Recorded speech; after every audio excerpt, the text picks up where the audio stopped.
The reality of the Great Migration is vastly different than you think. There is one factor that controls every crossing. While there are 1.5 million wildebeest and 700,000 zebras that cross between June and September, this doesn't happen all at once. If we imagine 10,000 zebras crossing per day, this would be just over 2 months. For wildebeest, this becomes 20,000. First, the months are approximate.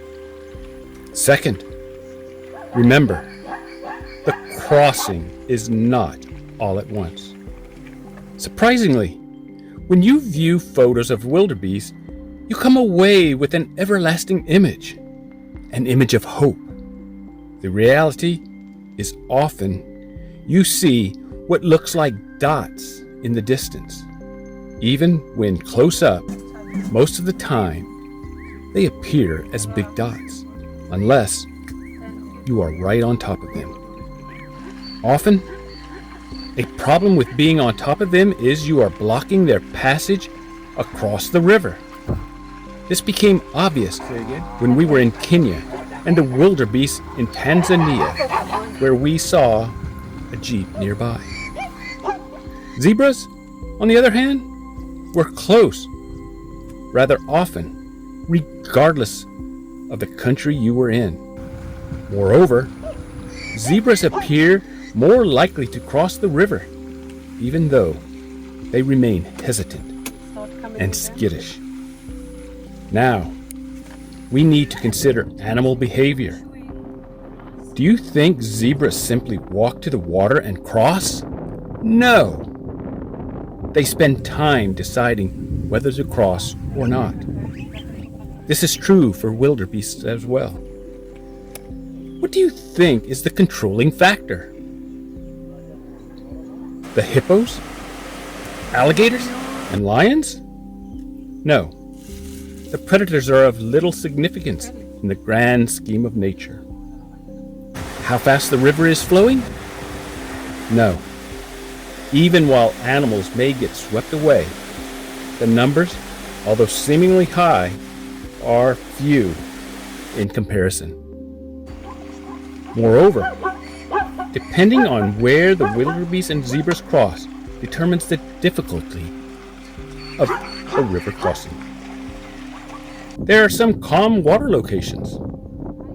The senses of the wildebeest and zebras are impeded by the valleys and sound of running water, deterring the cautious animals from crossing. You should see how the 10,000 or 100,000 per day numbers drop. What are the wildebeest and zebras doing? They are grazing. They are arriving slowly and in various quantities. Booking a trip to see river crossings is a matter of luck. Waiting patiently, you see a herd gathering. Excitement builds as they near the water, only for a small, short sound of an approaching jeep or one that is leaving to startle the already cautious animals to retreat up the hill, and the much anticipated crossing to become a dream again. This is true regardless of herd size, even for a small herd to cross the river. Are you getting the picture of how a migration works to include time frame? River crossings are bonuses.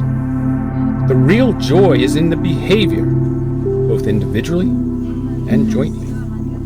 It's interesting in understanding the role of the large number of wildebeest and zebras play in the circle of life with their symbiotic relationship.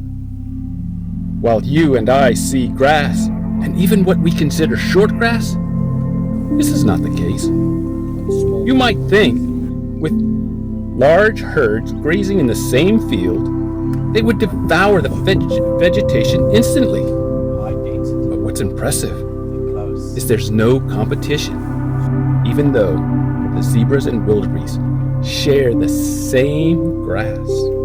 This is because they eat different parts of the same grass. Zebras use their large front teeth to feed on the tall ends of grass.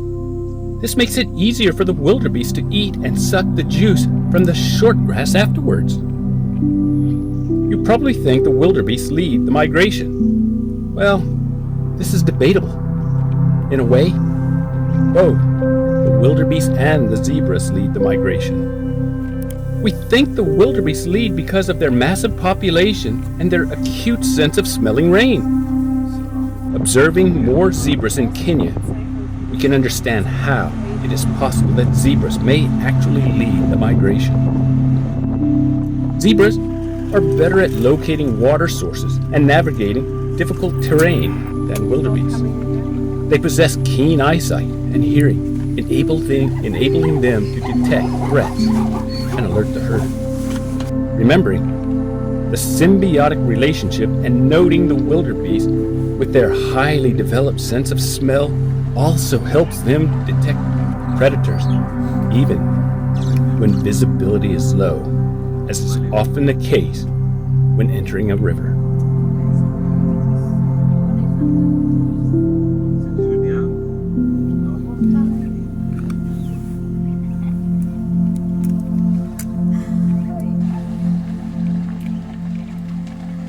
Wildlife is unpredictable, but the circle of life is forgiving. When wildebeest and zebra combine their respective strong attributes and act as one, they create a comprehensive early warning system against threats. So, what is it that makes the Great Migration unpredictable? Surprisingly, even though we have technology and patterns, the controlling element is just as unpredictable. The controlling factor is weather. The weather determines when and where the animals graze and cross. This year, they crossed into Kenya from Tanzania in June for a week or two, only to return to Tanzania until mid-September, when the rain arrived in Kenya. Some years, this may not happen until December. While I was not fortunate enough to see a crossing, I saw an attempt. The trip was amazing despite not seeing a river crossing. You see, the Great Wildebeest Migration is not the river crossings, but a part of something bigger. It is truly a circle of life. Simply put, the Great Migration is an annual event beginning with calving, followed by a search for life-sustaining food, which means fighting the elements of life when food is on the other side of a river, guarded by predators who also need food, and concluding with returning home to calve the following year and start the process over again. The allure of the Great Migration is the river crossings, but in reality, it is the massive herd size and behavior of the animal that leaves the lasting impression. Hearing zebras on each side of the river communicate about crossing the river is a remarkable experience. Even more fascinating is seeing thousands of wildebeest centrally located and grazing with another herd back in the distant background, walking towards the already large gathering. Equally as thrilling is seeing a herd strolling past a river crossing site as if it did not exist. Seeing the numbers of animals was eye-opening. Observing their behavior was fulfilling. Understanding the true nature of the Great Migration was rewarding. The Great Migration is a yearly cycle of calving, following the rain, and returning to start the process over again. The weather does not affect the leopards or cheetahs as much as it affects the lions and hyenas. But that is another story for another time. In other words, besides the Great Migration, the Masai Mara is full of stories, such as lion coalitions, landscape, and more.